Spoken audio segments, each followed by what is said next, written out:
Okay. All right. So, number 9 says add reinforcement coil to the inside. Just like we did with the mug, we want to add a little baby coil in here. Number 10 says reinforce the outside by scoring and smoothing. So I'm going to do an opposite. I'm going to do the outside first. So what I want to do is all this stuff that I'm putting together, you can see if I squeeze, a little bit more slip comes out. Now because this is firm, and this is something that you have to think about, leather hard means that the clay is a little bit more firm. If you're putting this together and it's wet and it stands, you are good, okay? But if I'm putting this together and it's flopping, it's too what? Wet. So what do we do? Take it outside, 5 minutes, 10 minutes, something like that, and then bring it back in, or maybe, at the end of the period, or just maybe don't bag it up with so much wet newspaper or something like that. So I squeeze that in, it's standing up, so I don't need to take it outside. All right, so I push that together. Reinforcing the outside means I pushed it together, that helps, but watch what I do, and everybody needs to do this. I'm going to cut through it like that, and then I re-blend it, and what that does is it kind of moves the clay around inside. So I go like that. Now you can take the serrated rib and do that also by cutting through it. And then take the other rib, smooth it this way, smooth it this way, until you start getting your corner back. I'm looking for you to have a corner. And I do use a little soft, barely wet sponge over the edge for smoothing. I go like that, and then I take my fingers, I smooth it out, and then I have a nice edge. Okay, that's what I'm looking for.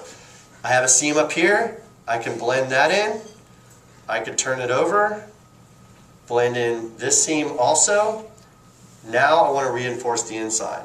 So I'm going to lay it flat like this, make sure it's standing up, if not, coax it to where it does stand up. This clay, if it's nice and wet still, you can use it. If not, get some wet clay. All I'm going to do is roll a small coil and fill that up.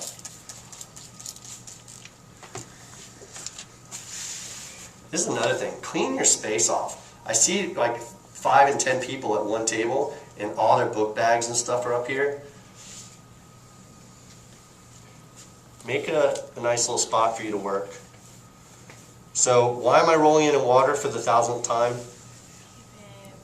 Keep it wet so that the clay does what? We want the clay to go nicely. Doesn't crack. Yeah, we want it to spread. We want it to move. So keep it wet. If you don't and you try to smooth this coil into it, it's going to be a lot harder to blend it in. Now the thickness of this coil, I didn't tell you. It is not as thin as the cup coil in the bottom, but definitely not as thick as the coil for making a bowl.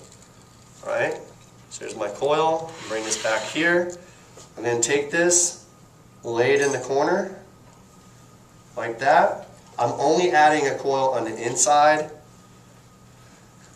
tamp it in just a little bit. Now this is why I laid it this way. I take my fingers, I press down half of the coil.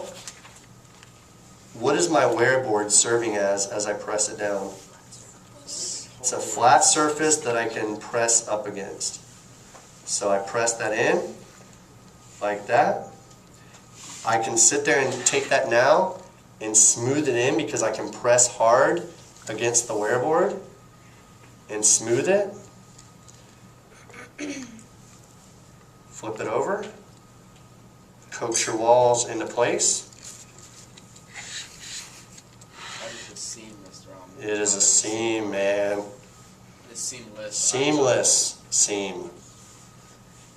That's, what is that? Pun? No. Oxymoron.